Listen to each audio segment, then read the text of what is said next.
Olá, queridos alunos, tudo bem? Estou aqui de volta, segunda parte dos embargos de declaração. Tô meio ruim de gripe, tomei uma aguinha ali para ver se melhora a garganta. Toma uma água, toma um café e vamos seguir para a segunda parte dos embargos de declaração para matar esse tema aqui. Se cair a questão, você vai acertar, tá? Então vamos lá. Efeito interruptivo versus efeito suspensivo. Então vamos anotar assim, ó. O efeito suspensivo, ele não existe. Automático. O interruptivo existe, tá? A lei vai dizer quando você consegue o efeito suspensivo por decisão judicial, mas sinceramente isso não importa muito não pra gente. O que mais importa é isso aqui, ó. O efeito interruptivo, ele tem a ver com a interrupção dos prazos. Interrupção dos prazos, tá? Então vamos fazer o seguinte aqui, ó. Vamos desenhar um mini calendário aqui, ó.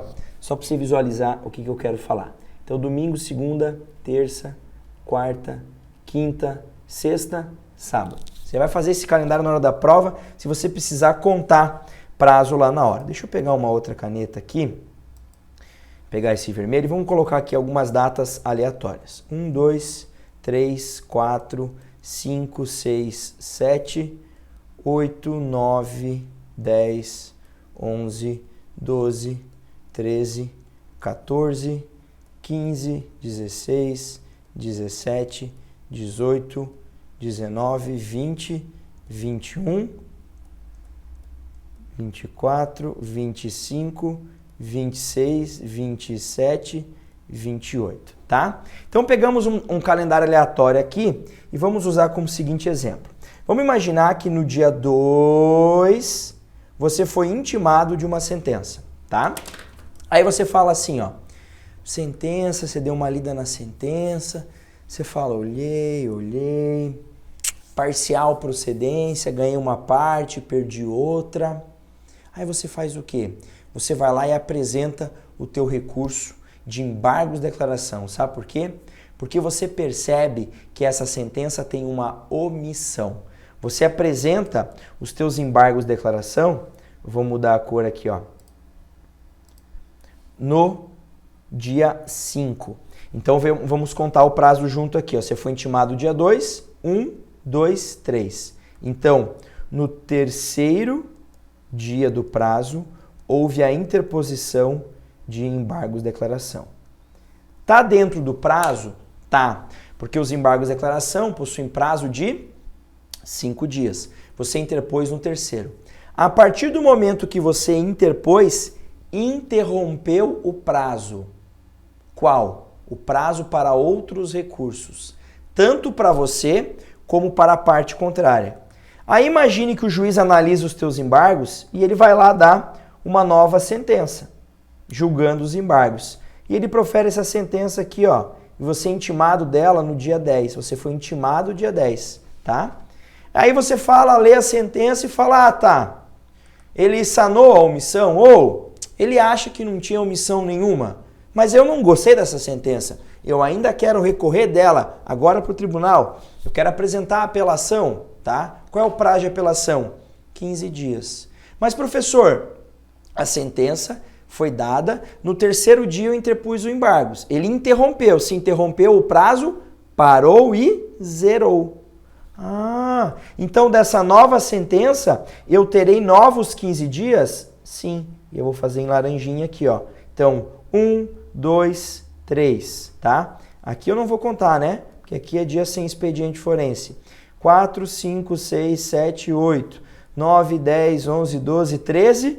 E aí a seguir ali, né? Provavelmente o dia 30 e 31 para fechar os 15 dias. Beleza? Então, interrompe-se o prazo para a interposição de outros recursos por qualquer das partes do processo, não somente por quem fez o recurso. Beleza? Agora, cuidado. Essa interrupção só vai acontecer se os embargos de declaração forem tempestivos, ou seja, apresentados dentro do prazo. Maravilha? Vamos apagar isso aqui, só para não gerar confusão, para ver a próxima regra. Fungibilidade com agravo interno. E aí, nós temos ali o texto da lei dizendo assim, ó. O órgão julgador conhecerá dos embargos de declaração como agravo interno, se entender ser este o recurso cabível, desde que determine previamente a intimação do recorrente para, no prazo de 5 dias, complementar as razões recursais de modo a ajustá-las às exigências do artigo 1021, parágrafo 1º. Professor, eu não entendi nada. Que bom que você não entendeu nada, por isso que eu estou aqui para te explicar. Bem fácil. O que acontecia antes do novo CPC? Era assim, ó. Você tinha lá uma decisão monocrática do tribunal, o relator monocraticamente decidia. Aí você lia a decisão dele e você encontrava algumas omissões, por exemplo. Aí você falava, decisão omissa, apresentava embargos de declaração. Beleza. Aí ele vinha com a decisão e dizia assim, ó, seguinte, contra a decisão monocrática cabe agravo interno e você fez embargos de declaração, então não conheço dos embargos, um abraço. Aí você falava, mas peraí, a tua decisão tem omissão. Tem omissão, mas eu entendo que da minha decisão cabe só agravo interno. Eles tinham um posicionamento muito estranho. O que o novo código fez? Não, peraí. Esse posicionamento estranho de vocês é muito estranho mesmo. Então vamos resolver. Relator, se você achar que a tua decisão não cabe embargo de declaração, se você achar que o certo era agravo interno, beleza, o que você faz? Você recebe o embargo de declaração e fala assim pro cara, ó, seguinte, eu acho que o certo é agravo interno aqui e não embargo de declaração. Então eu vou aceitar esse teu recurso como se ele fosse um agravo interno. É embargo de declaração, mas eu vou aceitá-lo como se fosse um agravo interno, ou seja, fungibilidade. Eu vou aceitar um recurso que eu acho errado como se fosse o certo. É o que ele faz. Só que embargo de declaração tem uma finalidade de atacar, de corrigir melhor, omissão, contradição, erro material, obscuridade. Não tem finalidade de modificar a decisão.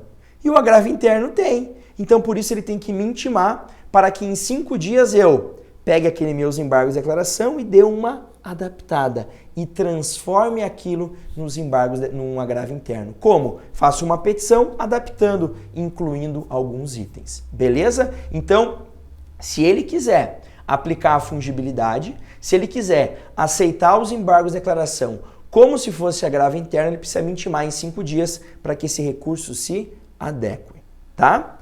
E para a gente fechar, o último ponto é a questão que envolve a multa no agravo interno. E aqui eu preferi transcrever a lei, porque fica mais fácil de entender e eu explico com você com bastante calma e você nunca mais vai errar isso daqui, ó. Olha lá, quando manifestamente protelatórios, os embargos de declaração, o juiz ou o tribunal, né, ou seja, quem estiver julgando o teu recurso, em decisão fundamentada, é óbvio, né? Sempre tem que ser decisão fundamentada, condenará o embargante a pagar ao embargado, ou seja, multa para a parte contrária, multa não excedente a 2% sobre o valor atualizado da causa. Então vamos lá. Primeira coisa, o que são, professor, embargos de declaração manifestamente protelatórios? São aqueles que, ao ver do julgador, só querem ganhar tempo, só querem enrolar. O julgador pensou isso. O julgador fala, olha, embargos de declaração protelatória é aquele que você só usou para ganhar tempo, tá? Se ele achar que o teu é assim, ele vai te dar uma multa de até 2%, tá? Ele vai dizer, entendo que os embargos são protelatórios e condena a pagar uma multa de 1%, de 0,5% ou de 2%, no máximo 2%. Pode ser 0,1, 0,2, quanto ele quiser, mas no máximo 2%, tá? Tá, professor, imagine que eu tenho lá uma sentença.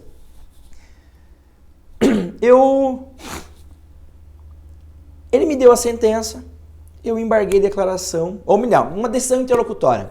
Ele apresentou uma decisão interlocutória, eu não gostei, apresentei embargos. Ele foi lá e me deu a multa, tá?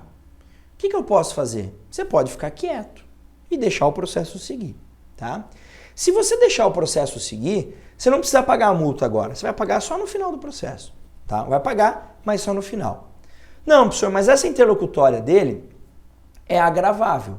Então ele me deu a multa, mas eu quero agravar. Nesse caso, se você quer apresentar o próximo recurso, você precisa depositar o valor da multa, sob pena de ele não ser analisado. Você só não vai depositar o valor da multa, tá? Se você for beneficiário da Justiça Gratuita ou se você for a Fazenda Pública. Nesses casos você paga ao final, tá?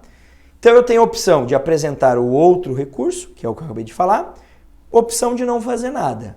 Mas eu tenho uma outra opção, professor. Eu apresentar outro embargo de declaração. Eu posso fazer isso? Pode.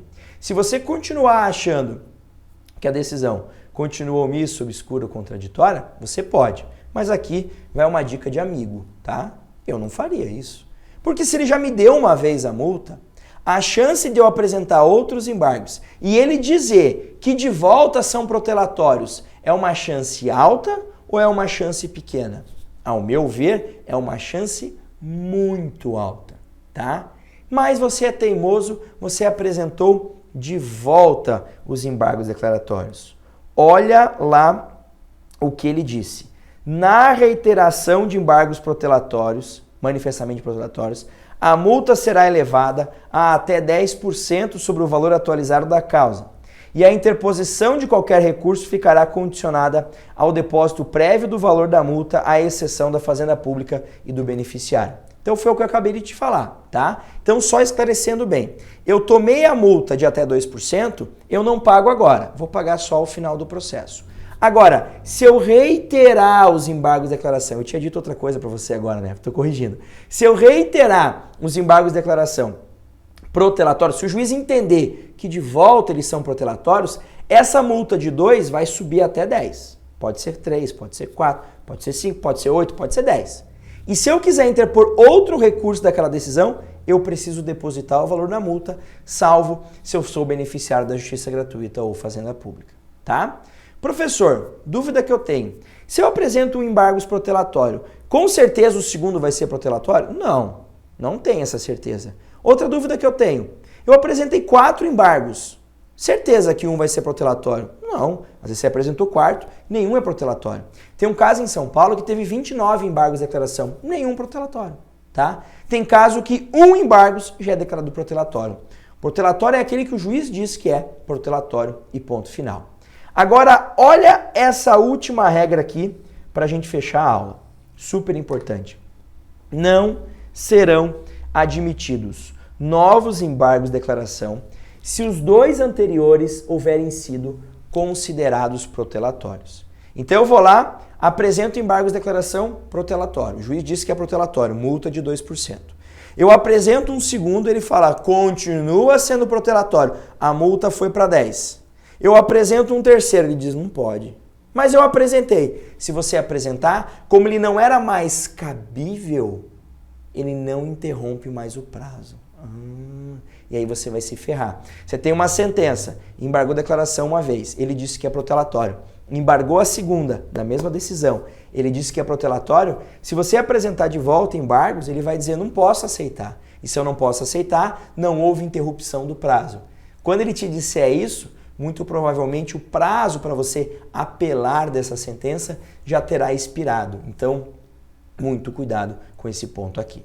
Então, se eu tiver 2 embargos de declaração considerados protelatórios, eu não posso apresentar novos embargos naquela sequência de decisões ali.